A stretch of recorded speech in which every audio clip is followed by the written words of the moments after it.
Good evening and welcome back to Empty Cloud Monastery.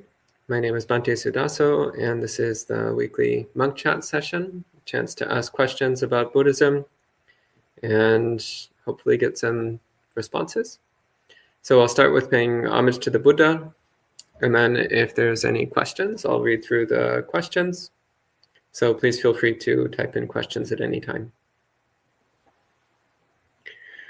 Namo tassa bhagavato arahato samma sambuddhassa. Namo tassa bhagavato arahato samma sambuddhassa. Namo tassa bhagavato arahato samma sambuddhassa. Buddhang dhammang sanghang namassami.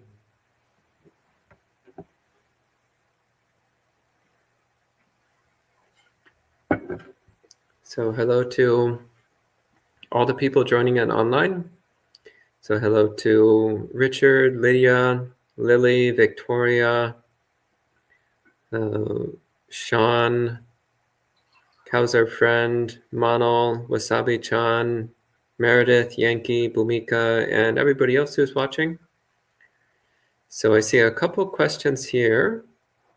First one here is from Richard, who says, when I do Chaganusati or Silanusati, instead of feeling happy of myself, I just see that I did those good deeds because of causes and conditions. Am I doing the Anusati well?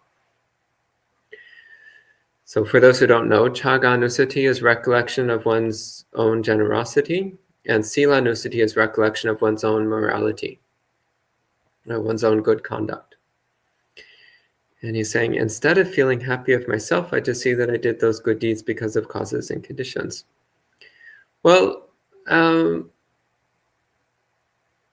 I would just focus on the fact that you did good deeds. The causes and conditions are somewhat irrelevant unless you're doing that in order to remind yourself how to cultivate those causes and conditions in the future. Then it might be relevant.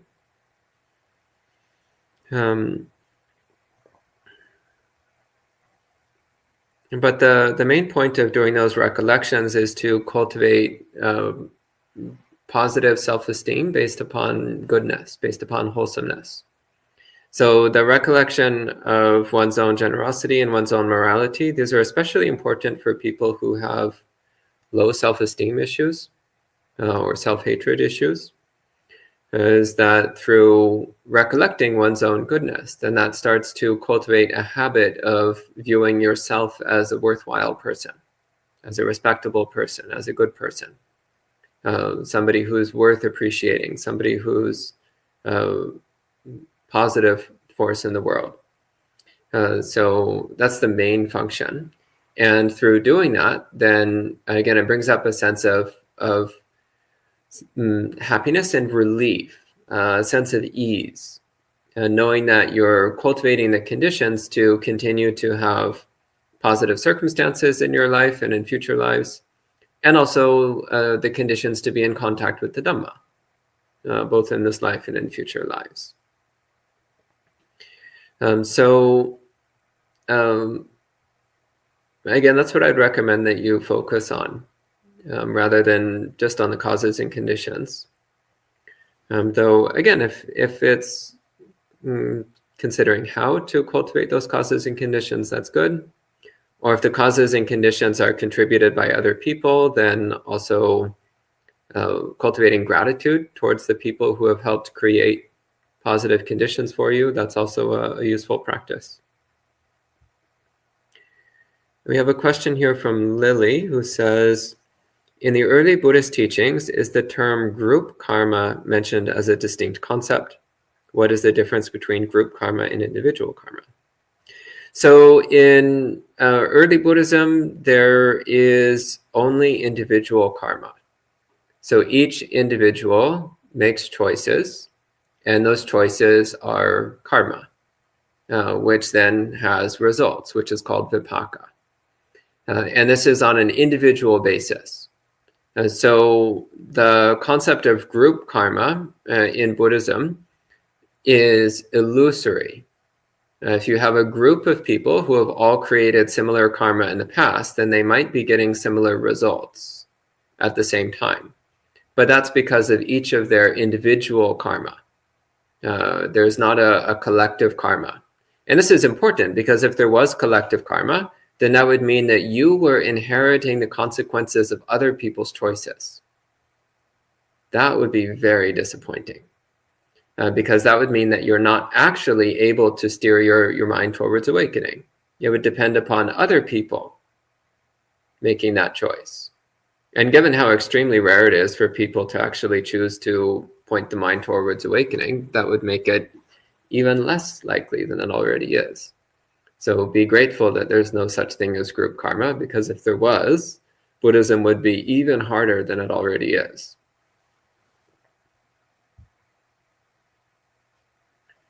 Lydia says, where did you live in California? Which monastery, and what made you decide to move across the country?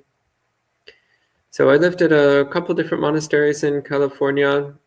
So at the beginning, I was interested in Japanese Zen. So I lived at Tassajara Zen Mountain Center for 2 years. That was quite useful, very positive experience all around. And then when I started to get interested in a more traditional Theravada monastic life, then I went to a monastery called Abhayagiri, which is a bit more north in California, which is where I was ordained. And I lived there for about 5 years. That's where I received my basic monastic training. And then after that, I stayed at various different monasteries in different parts of North America. Part of this life is wandering from place to place, living in different places, and not being attached to any one particular place. So what made me decide to move across the country? So I could stay at different monasteries, visit different places. And Lily further says, on the topic of karma, it says, if a group of people collectively worked to extinguish wildfires, would this be understood in terms of group karma versus individual karma? So if a group of people work collectively to do something, then that means each individual is making karma for themselves. So if Lily and Sean both do a project together, then that means Lily is making more karma for Lily and Sean is making more karma for Sean. And it may not even be the same karma, because the Buddha said that karma is intention. Above all else, karma is intention. So two different people might be doing the same action, but with different intentions, and therefore they will get different results. So they're making different karma. Also, a strong factor in karma is one's understanding or one's concept of what one is doing. So again, two people might be doing the same action, or at least it looks like it from the outside, but they have different ideas about what they're doing, different conceptualizations of what they're doing. And therefore, for one person, it might be one kind of karma, and for the other person, it might be a completely different kind of karma. So for example, you might have two people who are both cleaning out a honey jar. And one person is thinking, I'm cleaning out this honey jar so it'll be nice and clean for the monks to use, and it's so wonderful to offer a nice clean jar to the monks. And the other person is thinking, God, I hate ants. I want to murder all the ants that are living inside this honey jar. I want to kill every last one of them in the most painful way possible. So from the outside, it just looks like two people cleaning out a jar. But one person is doing so with a very wholesome and positive mind. The other is doing so with a very negative and hostile mind. So the physical action is the same, but the karma is different because the concept related to what one is doing is, and therefore one's intention is different. There's also the element of perception. So if another example which comes up often is if you're walking around and you just happen to step on an ant. Well, if you weren't aware that the ant was there, then you have not made the karma of killing. There's a much more mild karma, which is the karma of negligence, but you have not made the very strong karma of killing. So somebody else, on the other hand, might see the ant and then think, I want to kill that ant, and deliberately step on it. In that case, they're making the karma of killing, which is much stronger. So the element of perception or awareness also has a very strong impact on the strength of karma and what kind of karma one is making.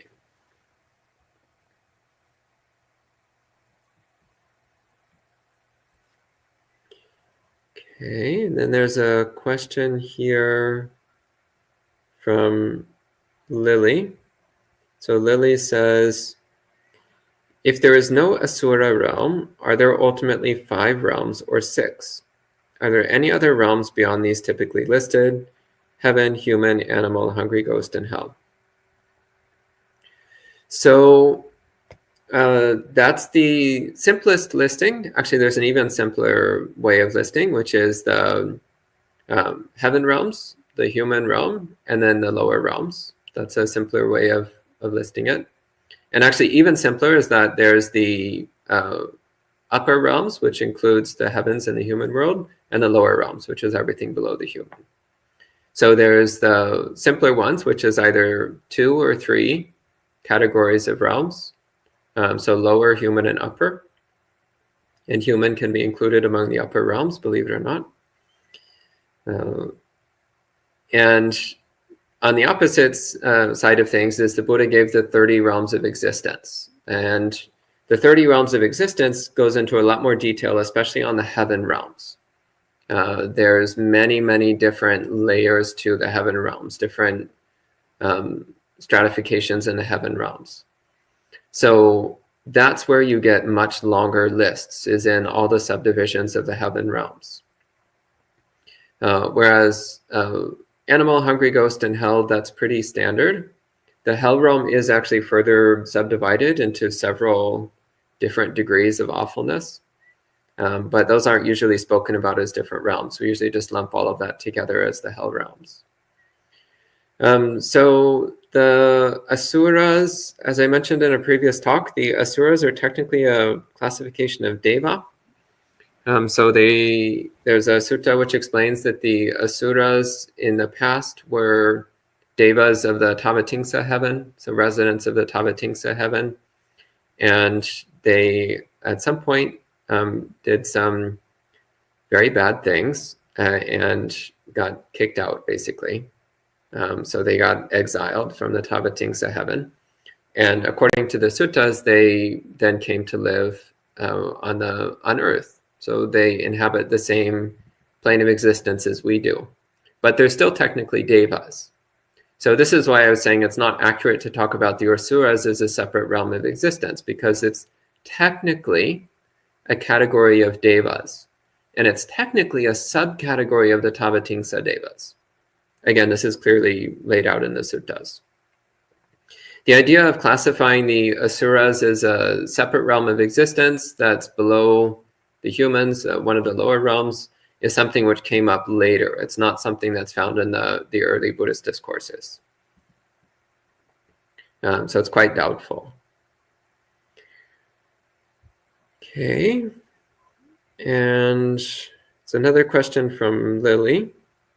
So Lily says, regarding a question from last week, if someone has become an arhat or even attained Buddhahood, they are not allowed to declare it to lay people. However, if no one ever declares it, how can lay people be 100% sure that their teacher is truly a Buddha? Or does it mean that they can only rely on observation and speculation? If Maitreya Buddha were to appear in the future but was not allowed to declare his Buddhahood, how would we be able to recognize him? So, first off, Buddhas can in fact declare that they are Buddhas. The Buddha himself did so on countless occasions. In fact, he went very much out of his way to make sure everybody really clearly understood what a Buddha is. Arhats, under certain conditions, will reveal it. But those conditions are when it is of benefit to others.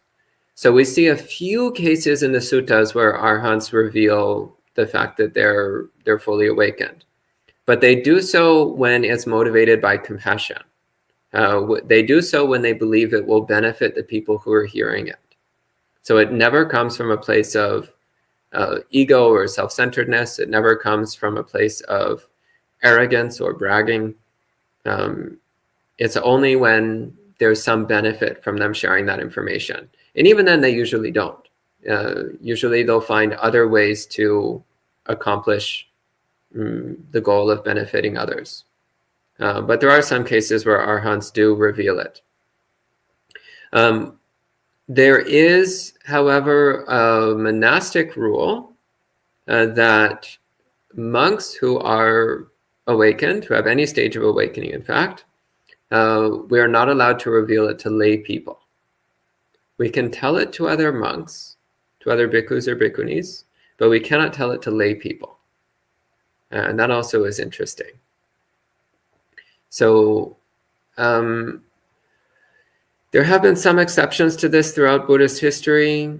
Most of the time, if a monk openly declares publicly that they think they're an arhat, most of the time they're not taken seriously.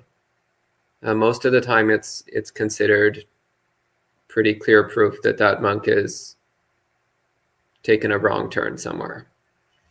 There have been a few exceptions where somebody openly declared they were an arhat and they actually were taken seriously, but it's very rare.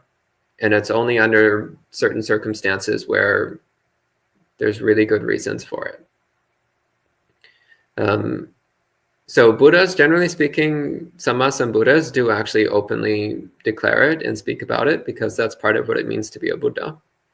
Arhats usually will not, and if they do, it will only be to other monks, except in, again, certain rare circumstances where it's of benefit to tell other people. But yeah, in the suttas, the Buddha says that normally you do, in fact, need to rely on observation. And even then, you can't be completely certain. And Joseph says, do you have enough requisites? Yes, thank you for asking. Yeah, I'm doing okay. Okay, Victoria says, I'm interested in visiting other gender-inclusive monastic communities in the US. Bad news, there's not very many. Says, it's one of my favorite qualities of Empty Cloud. Mine too. Victoria says, I'm familiar with Shravasti Abbey, but can you recommend any others? The problem is there aren't really any others. There's a couple in other countries that I'm aware of, but in the US, it's mostly monogender communities. Monastic communities are mostly single gender.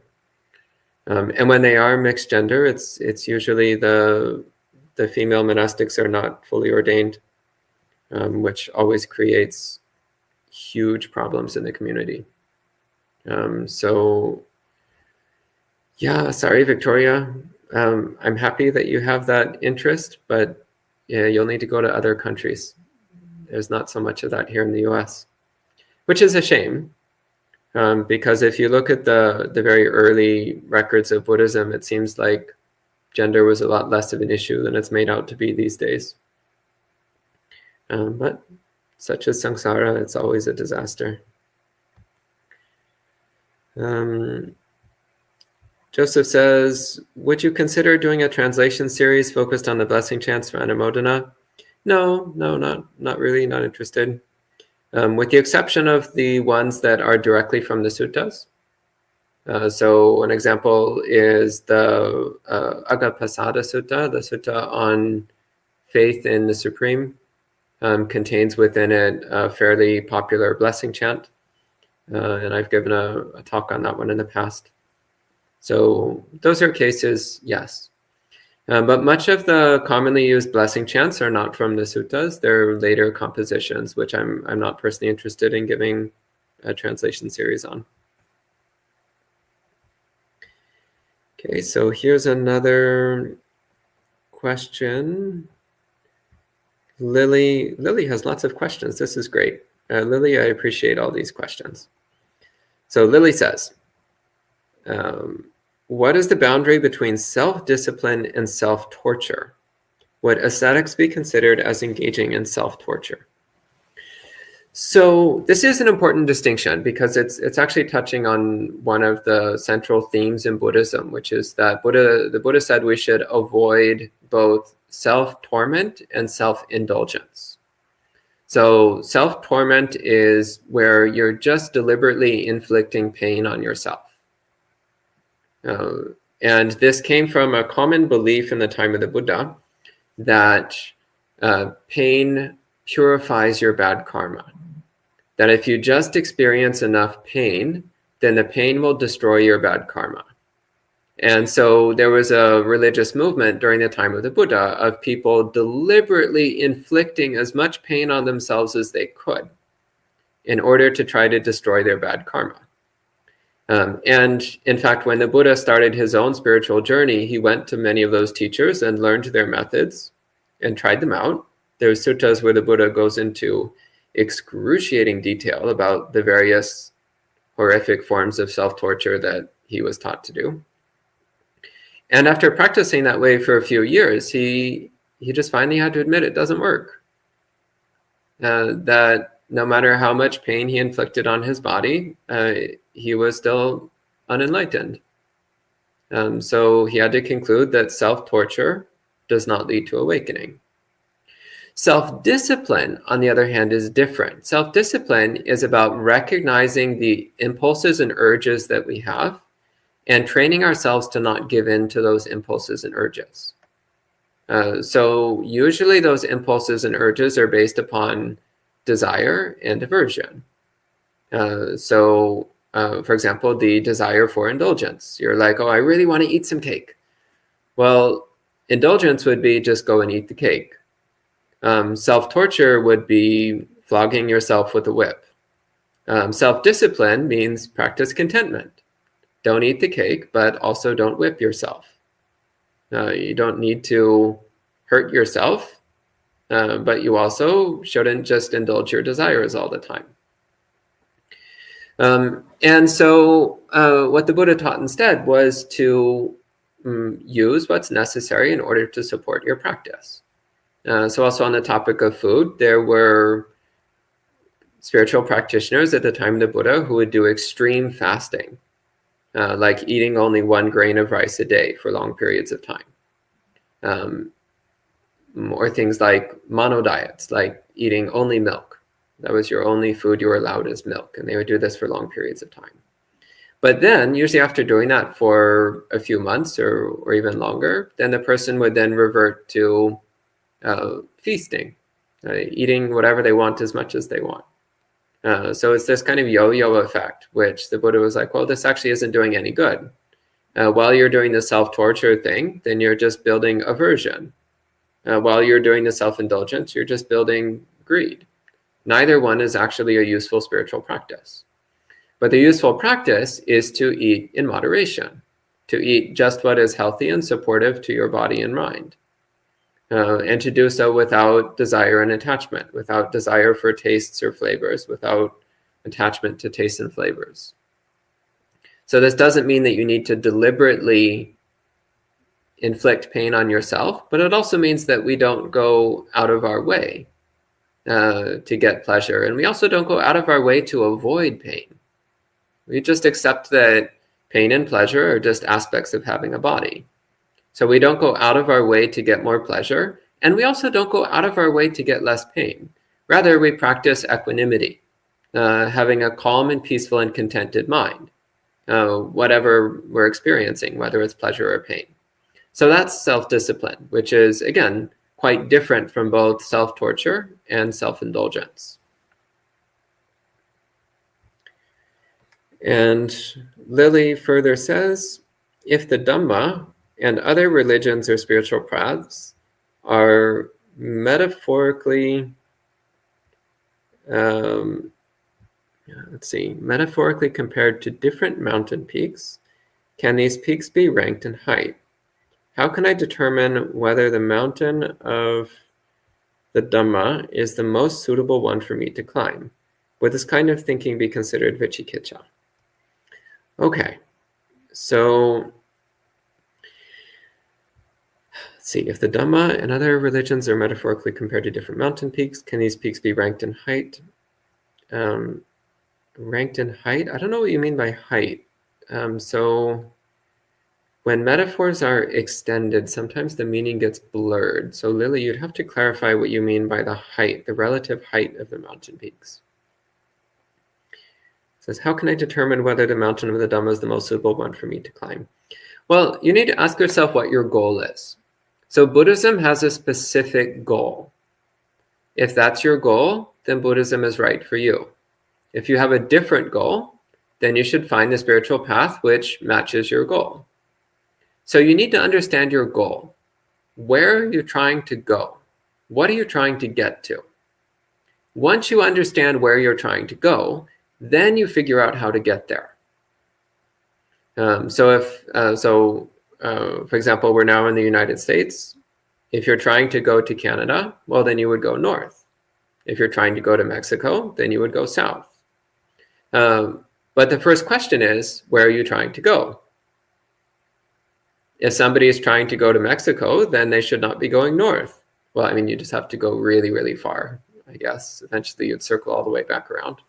But setting that aside, if you're trying to get to Mexico, then you don't go north. If you're trying to get to Canada, then you don't go south. So you first need to understand where you're trying to go. Once you know where you're trying to go, then the path becomes clear. So Buddhism has a specific goal.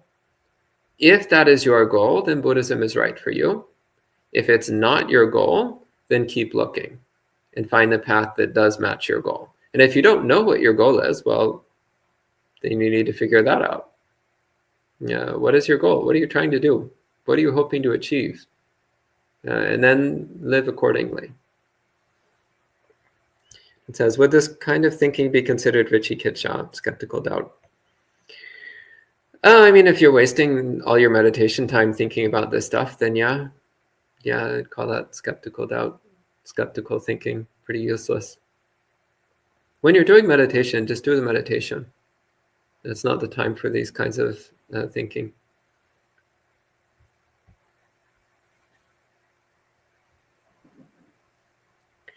And anyone at the end of time says, what are the main disagreements between Buddhism and Jainism? So I'm not an expert on Jainism. And in fact, my main understanding of Jainism comes from how it's presented in the Buddhist texts, which is not necessarily an objective representation. One of the interesting things, so I've been told, I haven't actually read the Jain scriptures except for very small sections. One of the interesting things I've been told is that many of the conversations and encounters that are recorded in the Buddhist scriptures between Buddhist monks and Jain practitioners are also found in the Jain scriptures. But whereas in the Buddhist texts, the Buddhists always win the argument, in the Jain texts, the Jains always win the argument. So interesting little factoid. The winners write the history books, as they say. So who actually won the arguments? Who knows? Doesn't really matter. So long story short, I don't actually know that much about Jainism except what is presented in the Buddhist scriptures, which may not be objective. In fact, it almost certainly isn't. What I have been told by other people is that one of the biggest differences is in the understanding of karma. In that in Buddhism, karma only has potency with intention. Whereas in Jainism, karma is potent even without intention. So in the case of, for example, accidentally stepping on an ant, in the Buddhist perspective, you have not committed the karma of killing because it was an accident. You didn't know what you were doing. Whereas in the Jain perspective, you have committed the karma of killing. Lack of awareness does not remove the karma. You still get the same intensity of karma as somebody who deliberately killed the insect. So that's, so I've been told, that's one of the biggest differences. And this is actually enormous. It might not sound like a big deal, but it's actually a really, really big deal. Because in Buddhism, you just need to train your intention and everything else follows naturally. In Jainism, it's a lot more complicated because accidents can also obstruct you from awakening. There's a bunch of other differences, but again, I'm actually not an expert on Jainism, so I'm not the best person to ask. Lily says, in modern society, renouncing everything to become a hermit or a monastic seems very difficult. Not to me. I think it's pretty easy, actually. Says, as there's many obligations and responsibilities to consider, if one wishes to live a life undisturbed by the secular world without considering ordination, what advice would you give? I would advise you to consider ordination because that's what it's for. Like, if you want to live a life undisturbed by the secular world, then you become a monastic. And if you want to be a layperson, then that means you want to be involved in layperson things. So if you want to live a monastic life, then you become a monastic. If you want to live a lay life, then you stay as a layperson. That's kind of how it works. I've met a number of lay people over the years who have this, they want to be some kind of hybrid. They want to be some kind of lay monk or monk-like lay person. And it's like, well, okay, I guess, but that's just a lay person. It's just a lay person who practices some Dhamma, which is good. It's good. Lay people who practice Dhamma are great. I highly recommend all lay people to practice Dhamma. But just recognize if you are deliberately refusing to consider monastic life, then your practice of Dhamma will always be limited. You will only be able to go to a certain point. And that's okay. That's totally fine. That's what 99% of Buddhists in the world are doing. It's totally fine. But if you really want to commit yourself 100% to Dhamma, then monastic life is the only way.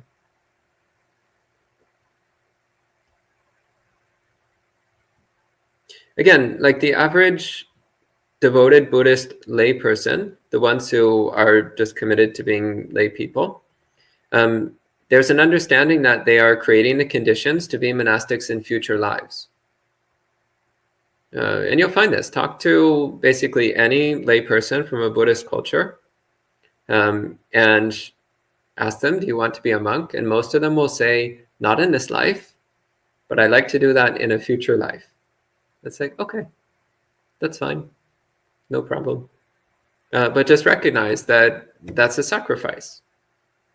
Choosing to stay as a layperson is a sacrifice. So actually you said you think it's very difficult to renounce everything. Actually, I think it's very difficult to stay as a layperson. Your lives are so complicated and messy and confusing and disturbing.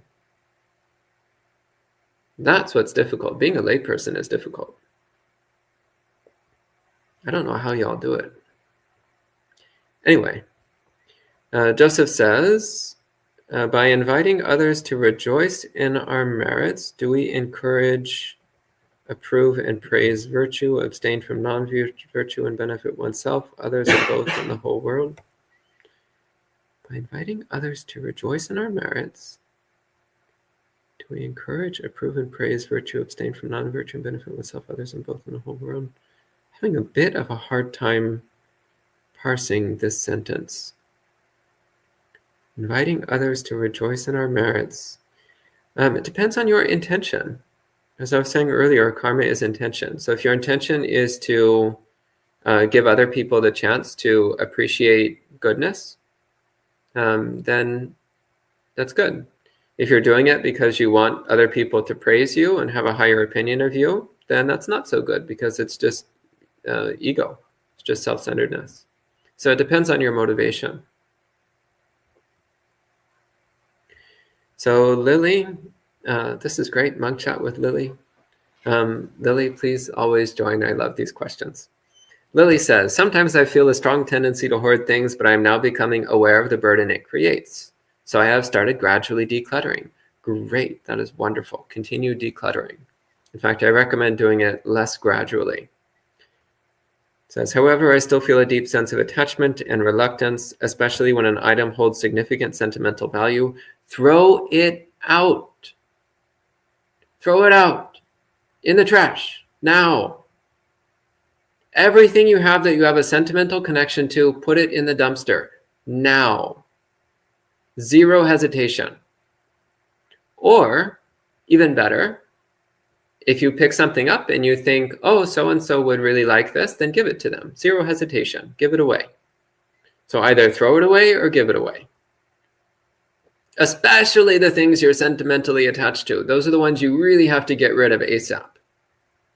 Again, either trash it or gift it, but don't hold on to it. And Lily says, my ultimate goal is to live a minimalist lifestyle. How should I deal with this? By getting rid of absolutely everything that is not essential. This is one place, by the way, where backpacking trips are incredibly helpful. Because when you go backpacking, then you learn what essential actually means. And you realize that you can carry literally everything you need in a backpack. You can fit your entire life into a backpack. And everything which doesn't fit in your backpack is clearly not essential, and therefore you don't need it. It's one of the lovely things about Tudong practice as a monk. You get a really clear sense of what's essential. And it turns out what's essential is almost nothing. Okay, Toolmaker says, what is heavens? Okay, so there are, in the Buddhist understanding, there are many different forms of sentient life. So human life is one form of sentient life. Also animals, all animals, including insects, are sentient beings. There is also quite a number of other kinds of sentient life which are more difficult for us to see. So they have more ethereal bodies. So some people can see them, most people can't. People who do see them tend to refer to them as ghosts or spirits or angels or demons or deities of different sorts. And those we divide into two categories. The ones which are living more pleasant lives than humans, and we say that those are living a heavenly life, living in a heaven realm. And those that are living more miserable lives, and those we say are living in hell realms. So heavens then, it's more referring to a state of being rather than necessarily a physical location, though they can also be thought of as locations, but it might be easier to relate to them as a state of being. A state of being in which one is extremely happy all the time, very peaceful all the time. It's very easy to get what you want, and what you get is quite satisfying. So the heaven realms are kind of like the ideal human life times 10. It actually says as much. In one of the suttas, the Buddha says to imagine the happiest person in the world, the person who's king of the world, who has the best of everything, like the best spouse, the best palace, the best everything. They've got everything best in the human world. And the Buddha says even the lowest of the devas, so the lowest of the angels, the lowest of the heavenly spirits, has a life 10 times as pleasant as that. So it gives you a sense as to the scales that we're talking about. And from the Buddhist perspective, all these states of existence are temporary. We enter them based upon causes and conditions, and we leave them based upon causes and conditions. And those causes and conditions are our karma, the choices that we make. So if we choose to do good things, kind, compassionate, generous things, then we'll be more likely to be reborn in heavenly states of being. If we do bad things, hurtful, harmful, hostile things, then we're more likely to be born in hellish states of being.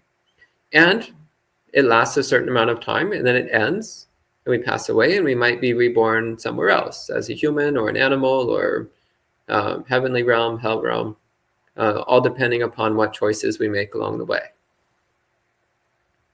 Okay, and next question, Diane says, from a Buddhist standpoint, what is the purpose of meditation? Is it necessary to reach nirvana? If so, how does watching your breath lead to enlightenment? Okay, what is the purpose of meditation? So meditation, broadly speaking, is a collection of mind training techniques which are designed to cultivate renunciation and wisdom. So to cultivate a clear awareness of our experience, a clear awareness of the nature of body and mind, and most importantly, to cultivate renunciation, the quality of non-attachment, of letting go of all things, and most importantly, letting go of self-identity. This is the core essence of all Buddhism, letting go of self-identity. This is the fundamental core which all of the Buddha's teachings revolve around, letting go of self-identity. And Diane says, is it necessary? I presume you mean, is meditation necessary to reach Nibbana? Yes, again, if by meditation we mean training the mind to let go of all things, including self-identity, then yes, that's necessary. And how does watching one's breath lead to enlightenment? It doesn't. Watching your breath does not lead to enlightenment. Mindfulness, concentration, equanimity, and renunciation lead to enlightenment. And mindfulness of breathing can be used as a tool to help you cultivate those qualities which do lead to enlightenment. So you can just sit there watching your breath for 100 million years and not be one step closer to enlightenment. Just watching your breath doesn't do anything. Cultivating mindfulness, cultivating concentration, cultivating equanimity, and letting go of self-attachment, those lead to enlightenment. And you can use mindfulness of breathing as a vehicle to train your mind in those qualities. Very important distinction. So Gregory says, monks can't reveal their attainments to lay people, but are there any rules on monks sharing information about their attainments, about the attainments of other monks? Actually, no. And this is how rumors get started. Yeah.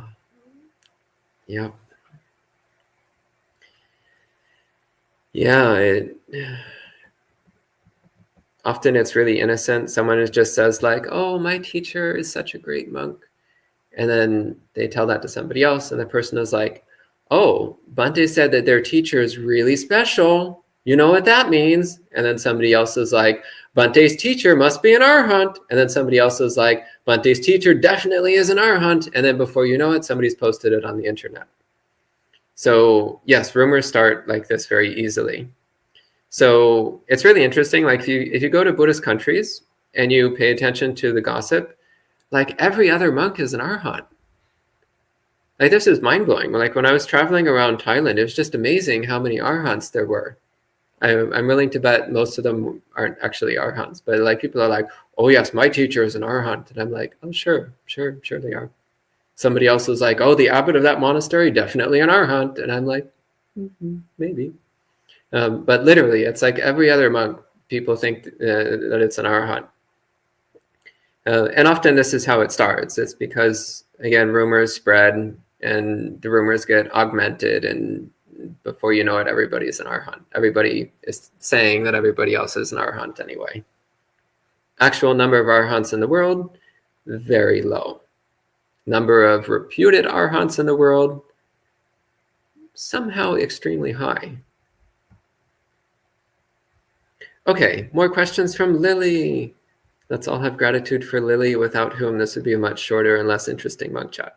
So Lily says, about Dhamma learning progress, if I don't compare myself to others, good.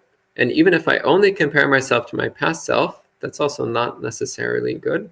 I still struggle to quantify my progress. You don't need to quantify your progress.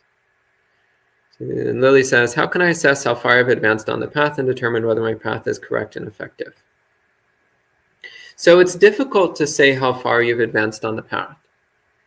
But as to knowing whether it's effective, is your dukkha level decreasing? Is your awareness level increasing? Is your kindness level increasing? Is your selfishness level decreasing? These are some useful things to check. And usually these are things you can tell over several years. Not over the course of short periods of time, usually over the course of several years.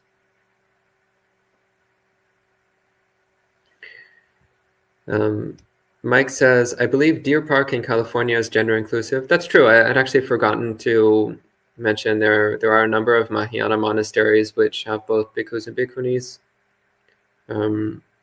Deer Park in California is in fact one of them. Yeah.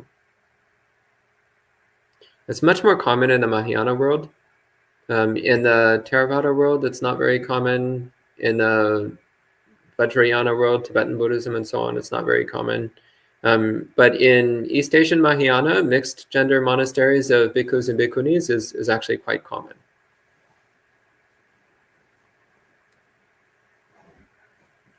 Lily says, how do you view the issue of eating meat? In the long run, and wouldn't this habit be considered a form of killing? So this is one of the age-old debates in Buddhism. So in the early Buddhist texts, there is no specific prohibition on eating meat. And in the monastic rules, there's even exceptions made for specifically requesting meat, fish, and dairy if we have a medical reason. So not only is it not forbidden, but it's actually permitted to specifically request it if it's necessary for our health. So the banning of meat for monastics was something that developed much later in Buddhist history, in China to be exact, when Buddhism moved to China. So it doesn't seem to be considered a form of killing. So just eating meat itself is a karmically neutral act. But it needs to be understood that we do have a rule that we cannot eat meat if we believe the animal was killed specifically for us. So an example of this was somebody came to the monastery I was staying at and said, oh, I'm a fisherman. I go fishing every weekend. I'd be happy to catch some fresh fish for the monastery. And we had to tell him, no, I'm sorry, we can't accept it. We can't accept animals that have been killed specifically for us. Whereas if somebody just showed up at the monastery with some fish, then we could have it. Unless the person says, oh, I got this just for you. I caught this, I killed these just for you. Or if a chicken farmer shows up and says, oh, I killed these chickens for the monks, then we couldn't take it.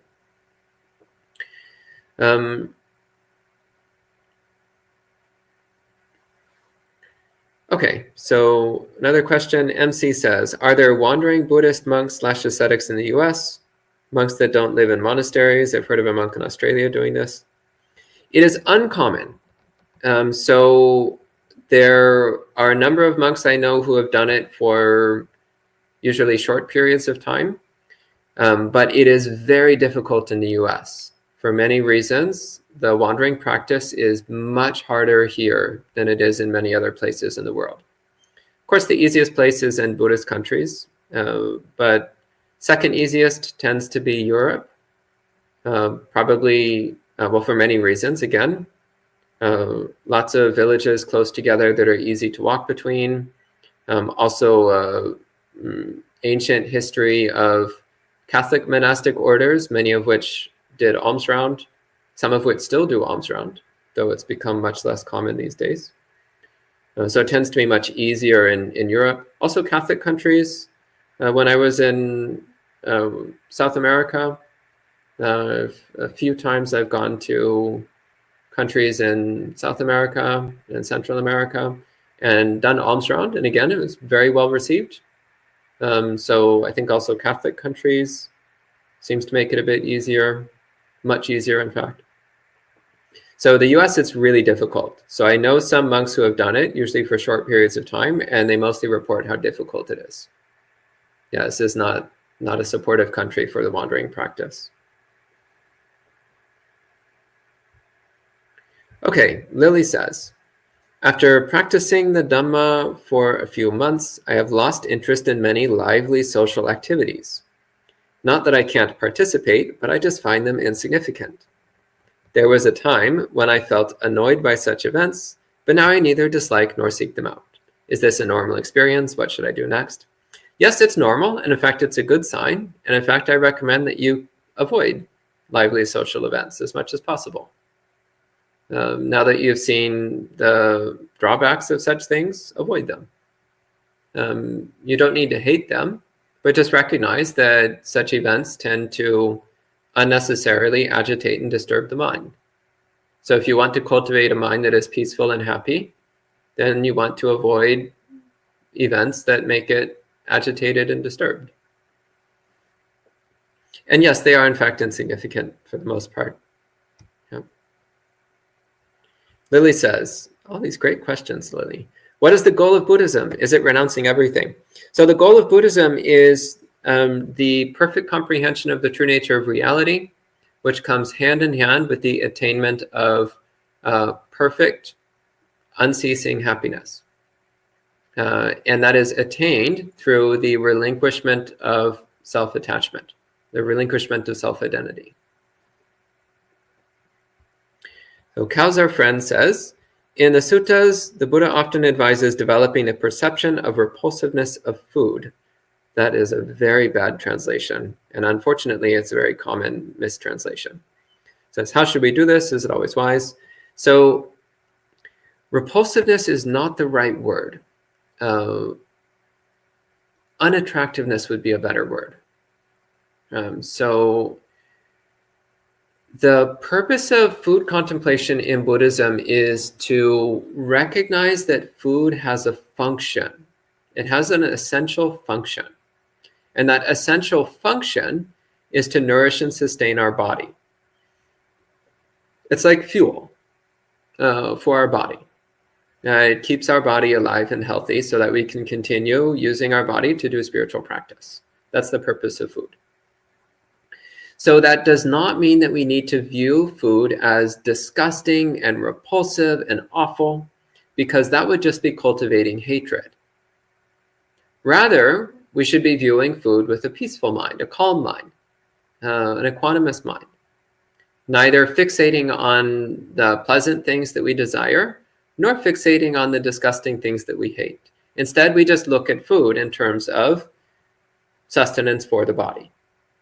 And that's it. That's the proper way to contemplate food. And Sud says, is there a sense of self in anagamis? Is this why they're reborn into pure lands? So, yes. An anagami, a non-returner, they still have the subtle sense of self-existence. The difference is that it's no longer specifically tied to certain aspects of their experience. So prior to non-return, so actually prior to stream entry, we think this body is me, this mind is me, these emotions are me, these feelings are me, these thoughts are me. We think this is me, this mind-body construct is me. With stream entry, we recognize, oh no, it's not. This mind-body construct is not me. But for a stream enterer and a once returner, there still persists desire and aversion. So we might recognize this body-mind is not me, but nonetheless, it's like, yeah, but I really want some cake, and I really hate that person. But with non-return, that desire and aversion falls away. So the wanting and hating stops, but there's still the sense of self-existence. So we recognize I am not this body and mind, but there's still the belief I am something. I'm not the body and mind, but I am something. And we just can't pin it on anything in particular. So that's the non-returner. The metaphor the Buddha gives is of laundry. So you know how when you wash your clothes, after it comes out of the laundry, there's still that subtle smell to the clothes, the smell of laundry detergent or of wash water. But then after a while it fades, and then the clothing has no smell anymore. So in the same way, he says that when you attain stream entry, that's like washing your dirty clothes. So you've washed away all of the filth, which is identity with body and mind. But there's still this subtle weird aroma to the clothing. So that's that subtle aroma of self-identity that still clings to the mind of the non-returner. But that fades away in time, and that's when one becomes an arhat, fully awakened. Okay, and let's see, there's several more questions actually. Where are we at?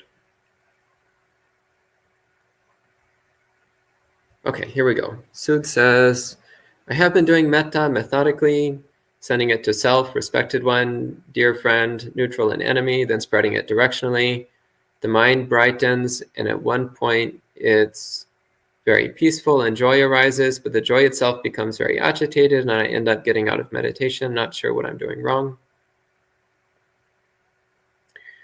Take a few deep breaths and focus on your body. Let the joy become more peaceful and serene. So joy is a good thing. Joy is supportive to one's practice. But if you're going into agitation, then you need to soothe and settle body and mind. So take a few deep breaths, relax your posture a bit, let your eyes droop. Take a few deep breaths, relax.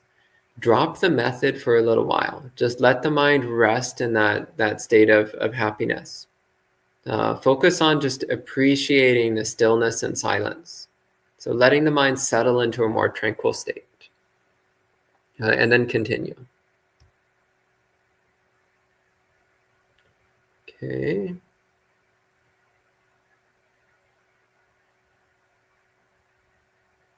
And Joseph has a question. The Ratavanita Sutta, the goal is said to be anupada parinibbana. How would you translate this phrase? Might actually be an interesting sutta to do for sutta study.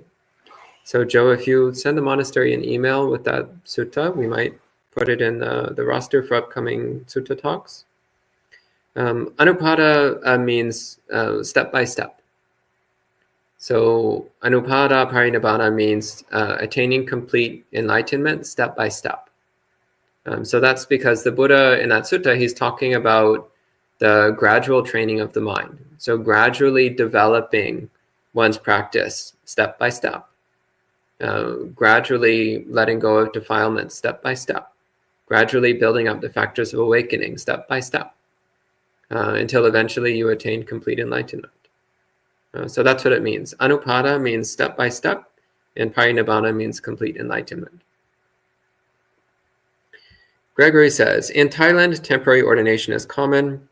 Is reverting to lay life more harmful than not ordaining at all?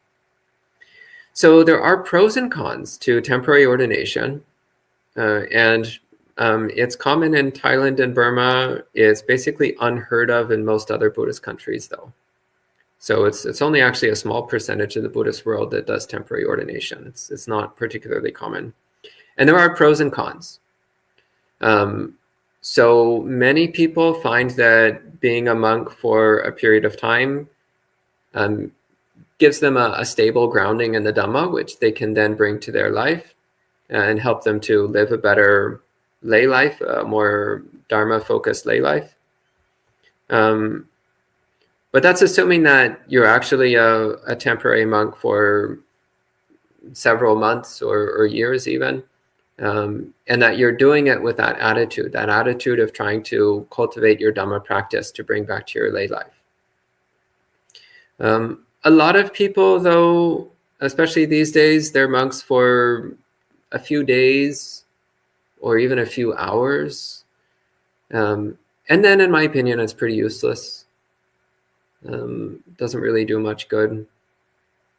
So in fact, it kind of cheapens people's view of monastic life because it's kind of like, all these temporary monks not really living the way the Buddha said they're supposed to live. So it can harm the public perception of monks, and it can also harm one's own perception. So for some people it's helpful, for others maybe not so helpful. So I'm not personally either strongly for or against it, because I have seen for some people it's helpful. And in fact, my own preceptor started off as a temporary ordination. He was originally just going to be a monk for a month. But then at the end of the month, he was like, actually, this is pretty good. I think I'll keep going. And he kept going, and now it's been 50 years or something. So it seems to have worked for him.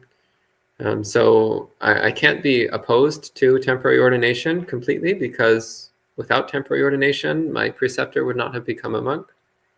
And that would have been a great loss to the Buddhist world. But I do think that it does cause some harm. And one of it is in fact that it does cheapen monasticism a bit. And it does lead to a lot of people being in robes who really shouldn't be. It leads to people getting ordained for the wrong reasons. So it does have some harmful effects. So I have mixed feelings about it. Okay, Lily says, food cravings are sometimes a big challenge for me, as my emotional fluctuations tend to influence them. Food contemplation doesn't work. Is there a way to remind myself in advance that food is ineffective in comforting emotions so I can prevent cravings before they arise? Yeah, it sounds to me like you already are reminding yourself ahead of time. So remind yourself regularly, all the time, ideally. I actually recommend chant the food contemplation before you eat. Every time before you eat, chant the food contemplation, both in Pali and in your own language, and could be English, or if you have a different native language, that's fine too. So reminding yourself what the purpose and function of food is.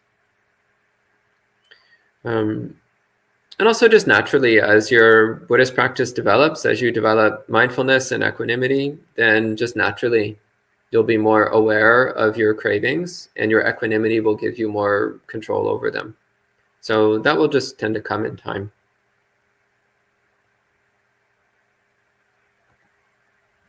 Okay, more questions from Lily. Lily says, when I have to interact with people who have deep delusions, such as coldness, arrogance, aggressiveness, or ingratitude, I have gradually trained myself not to take anything personally. That's good. Lily says, however, even though I try my best to restrain it, I can still feel an underlying sadness afterwards. Even though I have worked hard to cultivate compassion for them, I still feel a sense of grievance. How can I process or dissolve this feeling? Cultivate metta. So wish for that person to be happy, and also wish for yourself to be happy. And that metta will tend to replace the sense of grief. Yeah, and also wish for the person to overcome their defilements. Recognize that those defilements are causing suffering for themselves and others. So wish for them to overcome those defilements and for them to cultivate a wholesome mind. That will also help. Priyanka says, how to overcome fear associated with something in life, exams, past relationship, etc. Well, you can't do anything about the past. So regarding the past, it's the past. Just leave it at that. That's all there is to that. Past is over. You can't change it. You can make choices in the present that will shape the future, but you cannot shape the past. So there's no point in dwelling on it. As regarding the future, cultivate equanimity in the present moment. And then you know that whatever happens in the future, you'll be okay.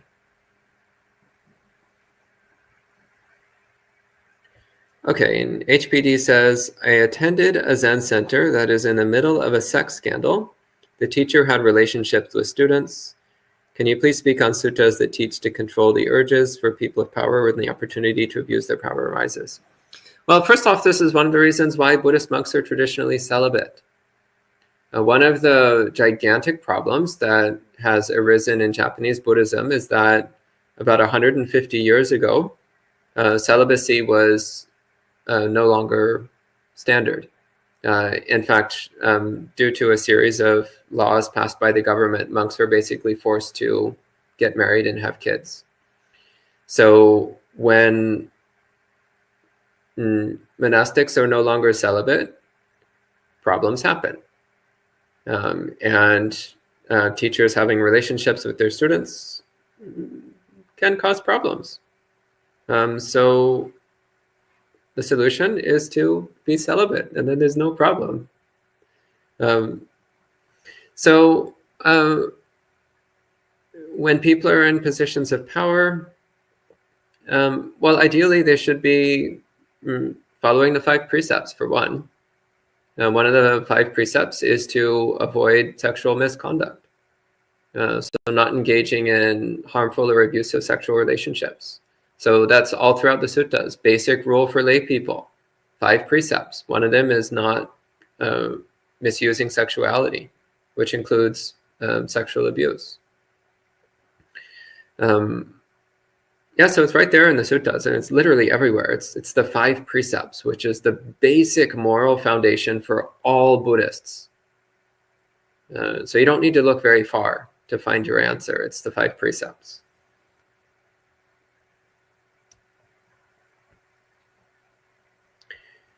Rick says, can you talk about how to skillfully interact with people who try to manipulate and harm us when we offer them acts of kindness and compassion? Yeah, avoid them. Avoid them. Don't put yourself in harm's way unnecessarily. Don't make yourself a target for other people. Avoid them. Don't waste your time. Victoria says, does the Buddha talk about using swear words? I've seen some practitioners give up swearing, but I know of a well-known monastic who often uses swear words in a light-hearted way in their talks. I know many, actually. Yeah, so the Buddha never said anything against swear words or profanity. In fact, the Buddha himself often spoke in extremely crude ways. And this is one of the charming things about the suttas. So the Buddha himself was, of course, extremely intelligent, highly educated, highly cultured. He was from the aristocratic caste, so he was one of the most well-educated and well-cultured people in India at the time. And of course, he had the utmost wisdom.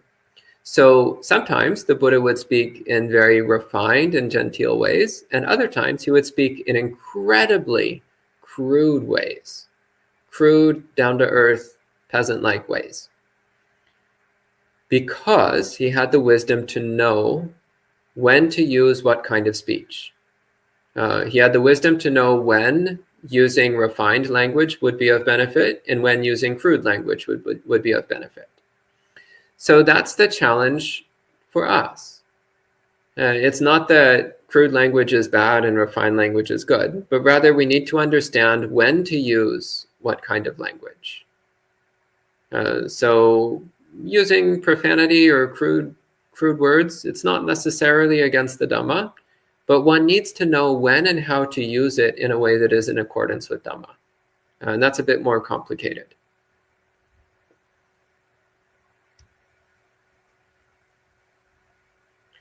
And Stark Knight says, how does one know when one is genuinely approaching monasticism from a perspective of dispassion as opposed to aversion from one's traumas or life challenges?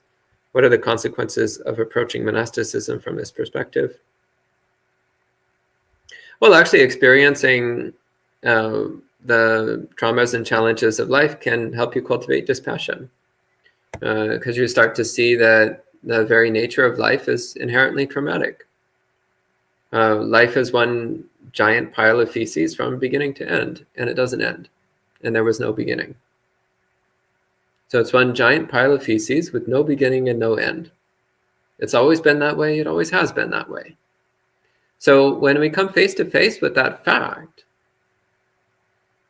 then renunciation starts to seem like a very good option. When you realize that life has always been shit and always will be, then dispassion arises. That's its very nature.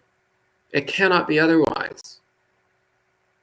So dispassion arises. Now, dispassion is different from hatred. This is important to understand. Dispassion means the mind has no passion. It means the mind has neither the passion of desire or the passion of hatred. So dispassion is when the mind is calm, cool, and peaceful. Neither craving nor hating. So actually, seeing the challenges and traumas of life clearly can lead to dispassion, because you see that it's not worth trying to chase pleasure and flee pain. It's futile. All it does is agitate and disturb the mind.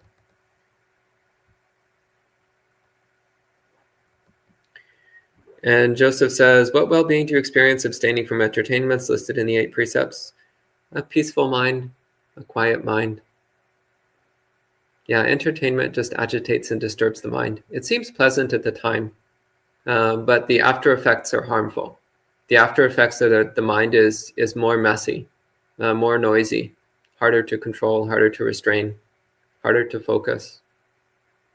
So again, entertainment, it's like smoking cigarettes. Actually, no, even cigarettes seem like kind of a bad idea at the time. So entertainment, it's like eating junk food. It's kind of pleasant while you do it, but then the after effects are pretty awful. Yeah, so just noticing that entertainment leaves the mind messy and noisy and disturbed. So freedom from entertainment means freedom from that level of messiness in the mind. Amaranta says, how can I improve meditation on impermanence? Well, I need to know how you're currently doing it. But the straightforward way is to constantly observe the changing of all things. Whatever you're aware of, notice the changing of it. Notice that it's constantly changing. So just keep watching change. Keep looking for how things change. And soon you'll realize that everything is always changing.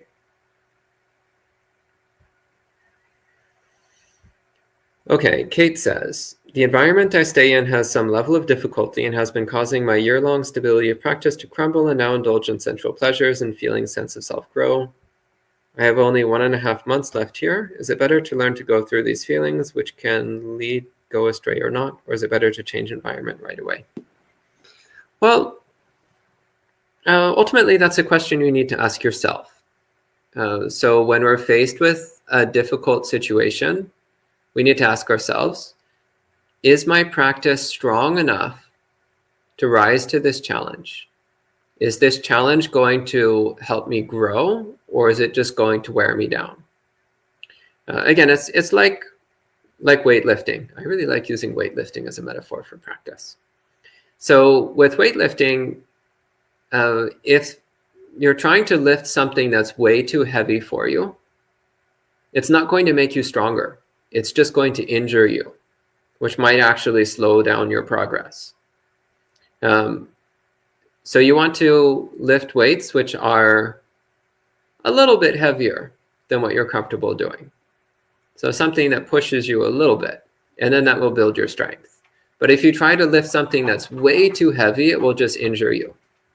So it's the same in our practice. We need to evaluate, is the challenge we're facing something that we can actually rise to and use to build the strength of our practice?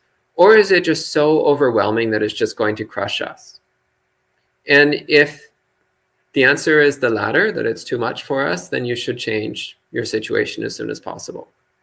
On the other hand, if you're like, no, actually, I can use this to build up the strength of my practice, then keep at it. That can be useful. And Tannek says, if everyone is ordained, then there will be no more layperson to give alms and no more humans. Oh, if only everybody wanted to be ordained. Yeah, that has never happened in the history of Buddhism, and trust me, it never will. We are always, always, always a small minority. Even in the most devout, faithful Buddhist countries, we've never been more than a few percent. So that, trust me, we don't need to worry about that.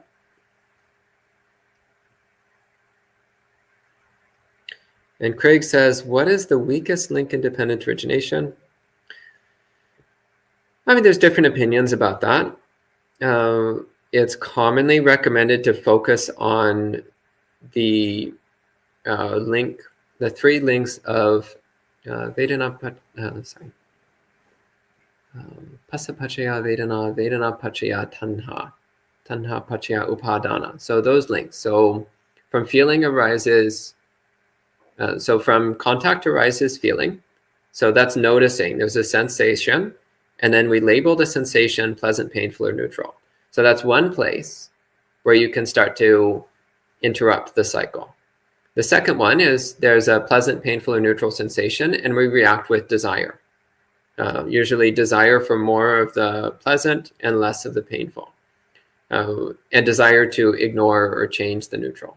So that's another place where we can interrupt the cycle. This is actually the link that's most commonly focused on, is the link between Vedana and Tanha, between feeling and craving. And the next one is between craving and clinging. So between Tanha and Upadana. So this is when you notice the mind is already leaning toward something, but it hasn't yet gotten completely out of hand. Like it hasn't gotten to this stage of obsessiveness.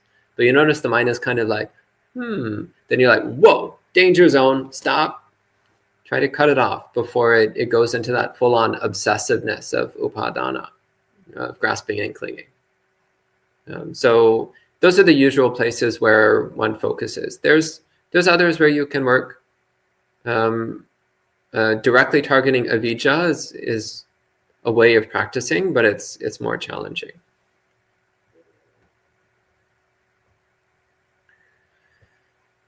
Okay. Vanessa says, can you expand more on non-self and how it is integral and interpolates with other aspects of Buddhism?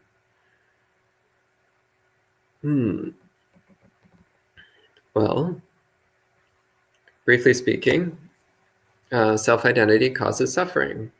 No self-identity, no suffering. That's it.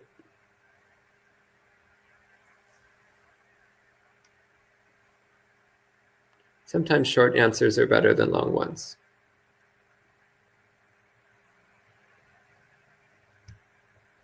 So Sud says, although we don't know when death can come, it is certainly going to happen in the next 100 years. It's not certain. How should one make the mind during the moment of death? Metta practice, buddhanusati, silanusati. So don't fixate too much on the moment of death. The important thing is not the moment of death. The important thing is all the moments before that. So let's say that you're going to die in 50 years. Well, the important thing is not the moment in 50 years. The important thing is the 50 years of moments between now and then. So what you cultivate as a habit in the mind is what the mind will tend to do as it approaches death. If you spend your life obsessing and ruminating and fixating and always wanting this and hating that and obsessing about this and that, then as death comes, that's what your mind will do. But if you train your mind to always think about the Buddha, think about the Dhamma, if you train the mind to cultivate loving kindness and compassion and equanimity, then as you approach death, that's what it will do.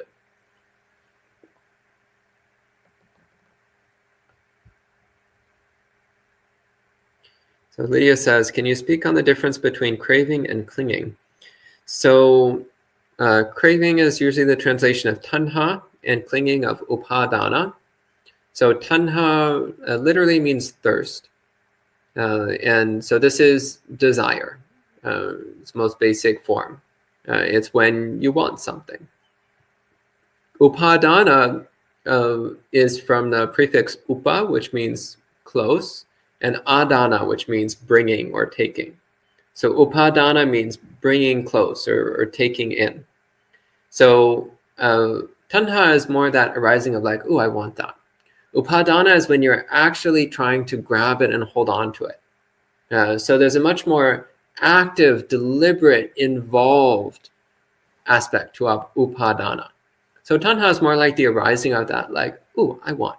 Whereas upadana is like, I'm going to get it. I'm getting it. It's mine.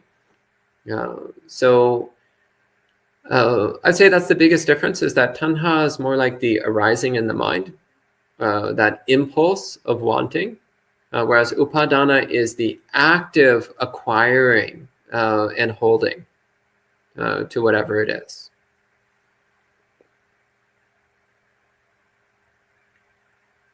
Okay. Next one, Joseph says, in the 10 topics of wholesome speech, what is the difference between fewness of wishes and contentment? So apicchata and santuti. So apicchata literally means having few wishes, wanting few things. And contentment, santuti, means contentment. So contentment means being perfectly fine with the way things already are. Whereas fewness of wishes is about recognizing that the more we want, the more we suffer, and the less we want, the less we suffer. So these are related, but I would say that fewness of wishes is more focused on the painfulness of wanting, whereas contentment is more focused on the pleasure of contentment, the pleasure of being satisfied with the way things already are.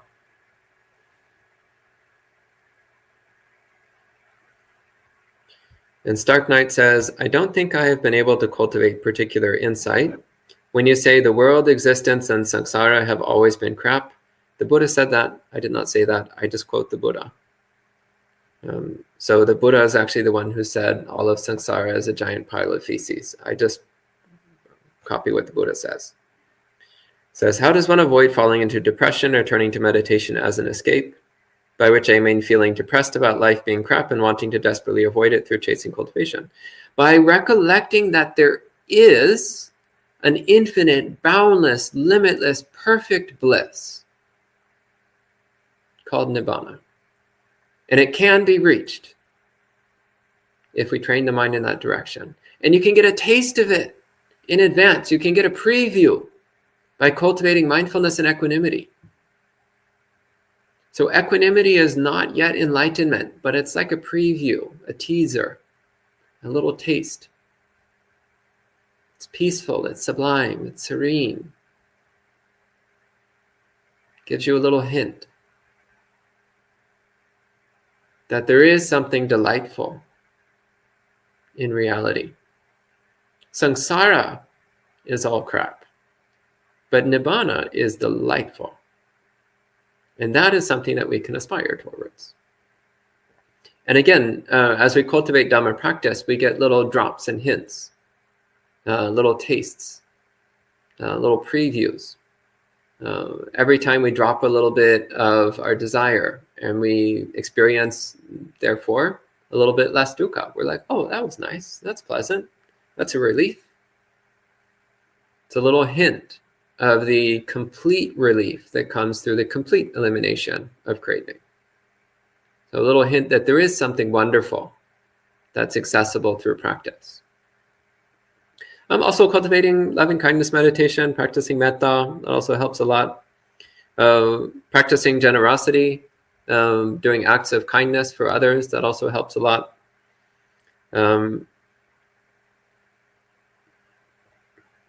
Recollection of the Buddha. That also helps a lot. Yeah. That's the last question online, and it's getting close to 9 o'clock, so I think we'll go ahead and conclude it this time with 3 sadhus.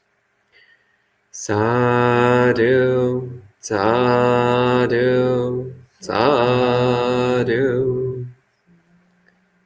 And we'll see you all next time.